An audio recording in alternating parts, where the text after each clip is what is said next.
Well, I have to say, I failed. My vision, my goal was to do 44 talks, and I didn't make it. So I learned a few things. Actually, watching your little dynamic thing there with the square, I realised I needed somebody to look at what I was trying to do and to see whether it was actually possible and to think about the detail of the logistics, and I didn't think that through. But you know what? So I did fail, but I gave it a good shot. I did raise some money. I'm not quite sure how much we've raised so far, but it's about £3,000. But we'll hopefully. My goal was to raise £4,444. So how did all this start? It started on the 3rd of July this year. Because on the 3rd of July this year, it was the 20th anniversary of me being released from prison. And to, I guess, commemorate that day, I did an offer on Facebook Live. For an event that I do, like half-price tickets. And whilst I was doing this, my train came in at Birmingham Station, so I was doing a Facebook Live. I got onto the carriage, and bearing in mind I was talking about 20 years since prison. I didn't harm anybody, just in case you're wondering what did you go to prison for. And I actually got the urge to give a presentation on this carriage in Birmingham. And I actually said to the people that were watching me, shall I do it? And they went, yes. I went, no. And I bottled it. And I meant to be a motivational speaker, so I was really disappointed throughout the day. So when I got back on the train in Birmingham, a local train to the main station, I did one of those presentations. But I didn't do very well. I failed again. I didn't get a round of applause. But you know what? We learn through these things by giving things a go, don't we? So I got, from the local train, I got the main train from Birmingham to Leeds, and I got on the train. And I stood up, and here I am in first class in Birmingham. And I actually did get a round of applause to that one, and so I was kind of inspired. What I didn't bargain for though was they all want to talk to me for the 2-hour journey. So anyway, you live and learn, don't you? You didn't get any peace and quiet. So the next day I was in my barber's. I was telling my barber Mike, I said, oh yes, I did this thing on the train yesterday. He said, well, this pop-up presentation, only 5 minutes in length. So he said, well, why don't you do another one here? I went, oh, you're joking. But actually, I took off my cape and I got up, and I know it looks like they're not watching, but he's looking through the mirror there. And I gave a presentation in this barber's. And actually, when I spoke at the Teach First conference this week at the Leeds, well, it wasn't the Leeds Arena, it was all around the university, a gentleman walked past me and said, I saw you in the barber's last week. And I forget his name, but the guy said, I was really inspired by that. He was on his way to Wetherby to have fish and chips. But anyway, you never know who you touch, don't you, who you inspire along the way. The next day, I was up in Hare Hills, where we've just come from now, me and Steve. I was booked by a school to speak in September to the staff. And I noticed this little building next door, like almost porter cabins next door. And I asked what it was at the school. Have just booked me. They said, oh, it's a cafe for the community. You can go in and pay what you can afford or what you feel. So I thought, I'm going to go in. So I went in with my shirt and tie. And this woman said, what are you doing here? I said, come for something to eat. I said, I've just been booked by the school next door. What do you mean, booked? I said, I'm a motivational speaker. She went, sit down, tell me all about it. So I sat down, I told her all about it, and she went, oh, she said, you've inspired my husband. He's a solicitor. I said, was it Black Solicitors in Leeds? She says, yes, it was. And I told her what I'd done over the last 2 days, and she said, do one here then. So I did one there in that cafe, and whilst I was at the TLC cafe in Hare Hills, where we've just come down from, one of my friends, to be precise, it was a woman called Nikki KO'd, she said, why don't you do 44 in 44 days? She knows that I've got this affinity with the number 44, so I went, no chance. But then after the recording, I said, actually, I'm supposed to be a motivational speaker. Why don't I do 44 in one day? And that's where the idea came from. But as I said, I learned a few lessons, and I didn't quite do the 44. I think we've done 40, but let's tell you, so that's what that came up with. I don't know if that looks like me, but it's not. I have been running around up and down city centre, up and down streets today with some of the people that have been looking after me. Anyway, let's go back. If you are inspired by this today, please use the hashtag 44talks. And it was on the 44th week of the year in 1975 that I was woken by my sister Sonia. Here she is on the left there. Look at this funky haircut. Look at that. You can tell we had no money. And she shook me awake. She says, Richard, wake up. Mum's not come home, let's go look for her. We left the house at 5:30 in the morning with our coats on over our pyjamas, wandering the streets looking for Mum. We made our way to the local bus stop, not far from the front door, and we sat at this bus stop and waited for each bus. And as each bus came and left without any sign of the Mum, we started to get worried. We went home and the police arrived at that house, and they took me and my 3 sisters away to the local children's home. This is Beckett's Park Children's Home. It's now flats actually, but back then it was a children's home. I remember arriving there, quite enjoyed it. The fuss they were making of us, the attention they were giving us, the cups of hot chocolate. That was great. Never had hot chocolate. Being on benefits, we were on the at-risk register. We had 126 visits by the social workers by the time I was 5. I know that because I've got the file at home. Mum and Dad weren't doing a very good job. The police officer crouched down beside us and he said, "I'll never forget it. It must have been really difficult for him, but he said, I'm really sorry to tell you, but your mum's been taken to heaven. You're not going to see her again." I was devastated. That's an understatement. I couldn't comprehend life without my mum. Later that day, our photograph was taken. This picture here appeared in the local papers, and that's how some of my mum's family discovered what happened that night, and that is that their sister, or our mum that night, had been murdered. We later discovered murder by a man called Peter Sutcliffe. Peter Sutcliffe was known as the Yorkshire Ripper. He murdered 13 women. He was a serial killer. My mum was the first of 13 women to die. When people discover that about me, they often say to me, "It's not really media, Richard. How did you turn it around?" And just so you know, there is a happy ending. I did turn it around. I'm in a good place now. But if I didn't have the few minutes that I have got to tell you how I did turn it around, and you wanted a quick answer, I'll give you a quick answer. It's what took place in here. It was my attitude. My I can attitude. You see, I can overcome. That's the biggest graphic we've had today, by the way. Done 44. And I can overcome life's challenges. Mum's death was just the start. But I can find the positives in every challenge I've been through. I can step outside my comfort zone. You see this? I could have dreamt of doing this 12, 15, 20 years ago. I've always had a fear of standing up and speaking in front of people. But I told myself on February the 8th, 2005, I finally said to myself, I can overcome this fear. I can. Do you know what I can't understand is why they placed us with my father the following year. My dad left when I was 4, by the way, and they described him in the file as a feckless ogre. They placed us with this feckless ogre, and we paid the price for that. He drowned the dog in the bath, killed the dog. He used to beat us with a stick. He would stab me with a fork as I ran away from him. I was shoplifting. I was off the rails. We all got beaten. All of us got beaten. And here's how it turned out. Jerry McCann, with his arm around me, because I can forgive as well. I think, not you guys in here of course, but if the world could be a bit more forgiving, even in the workplace, the world would be a better place. I forgave in 2007, the 19th of December 2007. I had to break some bad news to my father, saw him crumble. And I'm so glad that I did forgive him because he died 3 years ago. I miss the guy. This is my school photograph. Get the state of that. Look at me clothes. I'm quite cute. Look at that, I look like Prince Harry. My classmates would say to me, "Is it true about your mum? Is it true your mum was this Yorkshire Ripper's first victim? Is it true your mum was a prostitute?" I hated that. I was so embarrassed. They're all better than me. That's what I used to say. Damaged goods. Never going to achieve anything. Or so I thought. In 1982, I said I can for the first time. I can at least try. What I tried was taking part in the public speaking competition at school. I've got low self-esteem, I'm lacking in confidence, but I knew this. I knew if I just could get on the stage, if I just find the courage to get on that stage, it might help with my lack of confidence. And I got on that stage, and I didn't do what everybody else did. I'm so glad you didn't do it either, but of course you're a professional, you wouldn't do that, but some do. I didn't stand at the podium reading my notes like a politician. No. I didn't have any posters, flip charts, diagrams. Do you remember these? OHP projectors. Remember those? No, I had nothing. I walked on stage like this and I spoke about pigeons. My father raced racing pigeons. It was my job to feed them. I knew all about them. I even took a pigeon in with me. I let the pigeon go out the double doors at the side of the hall and off it went. I got this massive round of applause. I told myself I can, but it's not just about I can, because you know you can. It's I can, I will, doing the things, and then saying I did, and I did. Can you imagine how proud I felt the next day in assembly when Mr. Stanley, the new head of school, announced that Richard McCann with his talk on pigeons won first place. I won it. I nearly cried. I didn't cry, but I did change. Or I changed my perception of who I was and what I was capable of doing. It's not a coincidence that I did that aged 12, 13 and 34 years later. I'm stood in front of you right now. Sometimes you just got to do the scary stuff. What is it? If it doesn't challenge you, it won't change you. And I changed. I became more confident. And I did become more confident, but I got to 16 and made a big mistake. Thought I was a big man at 16. Thought I was a grown man at 16 with my little ginger moustache. I walked out of school.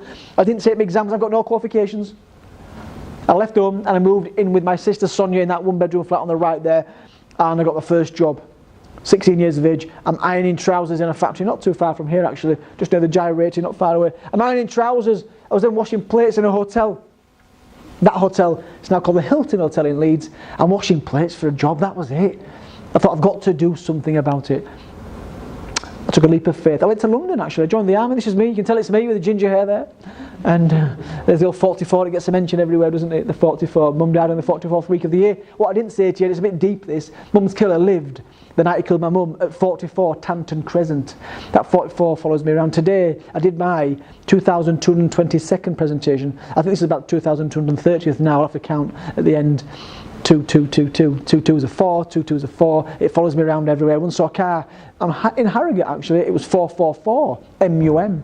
The day that I saw it in Harrogate, my sister saw it in Leeds. She lived at number 4. Anyway, I've lost half the room now, so I'll leave it there. But it's a very strange world that we find ourselves in. No one knew about my past. Told a little white lie, said she died in a car accident, and they accepted that little white lie. Unfortunately, a few months later, this magazine was published, the murder case book. My secret was out, my cover was blown, and I had a bit of a breakdown. I was medically discharged from the army, came back to Leeds, here in Leeds, and I dusted myself down and started again, although I took a detour because, I guess to ease my depression, I started taking drugs. Not just taking drugs, I started dealing drugs, and I got sent to prison, the very same prison that Peter Sutcliffe was sent to when he was first arrested. He wasn't there whilst I was there, and you know what, it was a massive challenge, but you'd be surprised what you can deal with when you kind of put up against or push through some things, when you get some baggage thrust upon you. People say to me, oh, how have you dealt with that? Do you know what, when these things happen to you, you do deal with it, or you can deal with it. Anyway, I can make like light of it now because I'm not there, but it was, you mentioned bars earlier. There are more people that have not been to prison. They might as well be in prison because they walk around with these imaginary bars that don't exist, these walls that don't exist. Oh, I can't do this, I can't do that, when deep down, if they found that fire in the belly, they could do it. If their life depended on it, they could do it. I walked out of Army prison and the joy of being released left me 6 weeks later. Wrong, it was 3 months later. I'm back in court, I'm getting my house repossessed. I did manage to buy my house, and I was given 6 weeks to get a job, that's it. Nobody would give me a second chance. Until the 6th and final week, I went for a job interview, September, I think it was, about September 1997. Lawrence Simmons was his name. He gave me a job. That was a turning point in my life. And I started in the warehouse, but I excelled. I was enthusiastic. I got promoted, and I changed my circle of friends. I vowed to do that when I went to prison. I took up salsa dancing. Salsa. I've been asking all day in all my 40-odd talks, does anybody do salsa? And no one said yes. Is there anybody in this room that does salsa? None of you. Just Steve, my friend, with one arm. And I met him at salsa. He's got one arm, and I met him at salsa. How inspirational. You should have heard him speak. I think you have on social media. Anyway, I changed my circle of friends, and one of the last things I did as part of my recovery is I reached out and I got some help, some support with my failed relationships, pushing women away, thinking I wasn't good enough. So don't be afraid to ask for help. And I guess what this is about. This is what this is about. It's about helping one another, isn't it? Exactly. So I got some counselling, and then about 3 months after the counselling ended, my sister Sonia stabbed her boyfriend in self-defence. And when she told me what he'd done to my sister, I'll spare you the detail, but when she told me what he'd done, he didn't die. In fact, he turned up at 12 o'clock at Leeds City Market. I gave a presentation and he turns up, but he didn't stay for the entire presentation. He walked off. I don't know why he walked off. Well, probably because he was a bit embarrassed about what he did to my sister, but I wouldn't have held it against him because I've moved on. Anyway, I decided to do something about it. I'm going to write a book. I didn't want the public to judge Sonia as just some drunken woman. Oh, lock her up and throw away the key. No, I'm writing that book. No one was interested when I started writing off to publishers, but I kept going. And the book was a huge #1 bestseller. It knocked Robbie Williams off the #1 spot, and it's now sold 55. Actually, it sold 419,000 copies. It's in 11 different languages in Japan, Croatia, Indonesia, and you know what? It's liberated me. Because up until this book coming out, I was too embarrassed to talk about my past. I pretended it never happened, but I'm being authentic, and this is who I am. It's what I do. And I made some mistakes along the way. I got an invitation to speak on February 8th, 2005. I was petrified. But if it doesn't challenge it, it ain't going to change it. And I accepted my first invitation because I was shy. And I'm so glad that I did, because I speak all around the world. That's me here in Leeds at the Leeds Arena, my biggest audience, 4,000 people. I've spoken in Malaysia, South Africa, Switzerland, Germany, Iran, Durban in South Africa I spoke. Although Iran was a complicated one that I'd rather not have been doing, because that was because, well, the audience were made up of people with cancer. My wife was diagnosed with breast cancer 3.5 years ago. She had to have a double mastectomy and reconstruction. It was a tough call, but she's got a 95% chance of being in 5 years' time. I'll settle for that. It could always be worse. And you know what? We've all lost people through cancer. Anyway, and this is probably my 2,230th occasion where I've stood up and shared my story, albeit a condensed and very fast version of it. I teach people presentation skills, and I teach people not to speak quickly, and here I am at 100 miles an hour because it is a condensed version. But anyway, I'm glad this is the final one today because my legs are throbbing, my throat is swollen, and I've got a big talk to give to Carphone Warehouse tomorrow, which I'm going to do. Anyway, so that's kind of my journey. It's not the happy ending. Here's the happy ending. I met Helen, my wife-to-be, in 2004. Can you imagine that conversation? She said, "Richard, tell me a little bit about yourself." I said, "Well, what it is." We got married on the 1st of July. That's my mum's old house up on the Isle of Skye. 1st of July was my mum's birthday. It was the closest we could get to have my mum at our wedding. And we didn't invite. We saved a fortune, probably £4,444.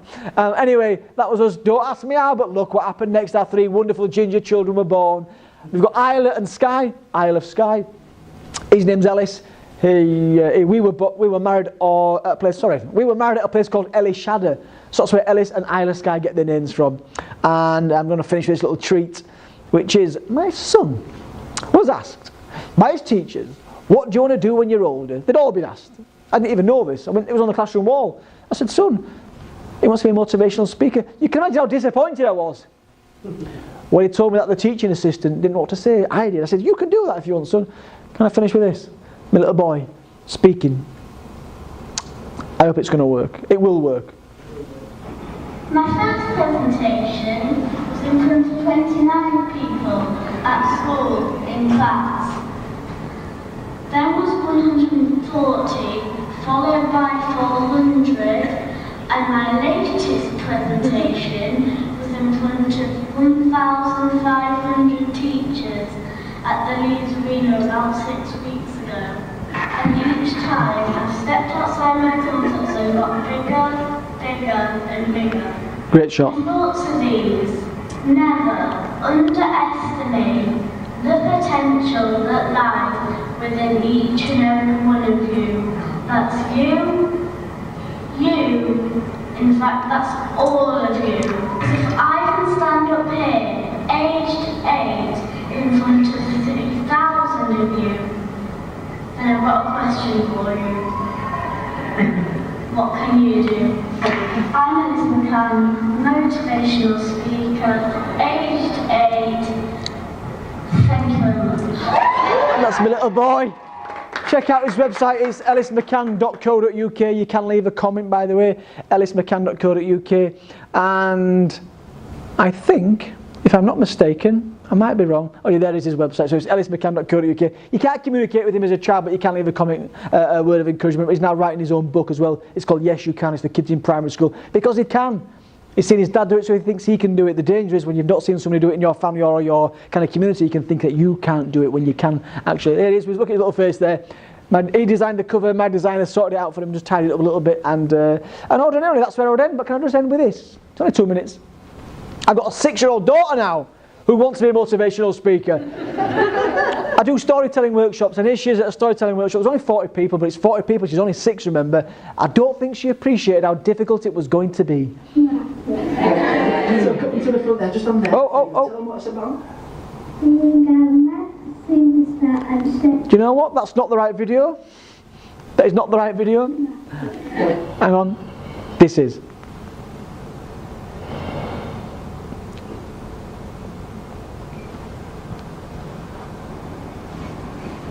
The world's youngest. But she had a go.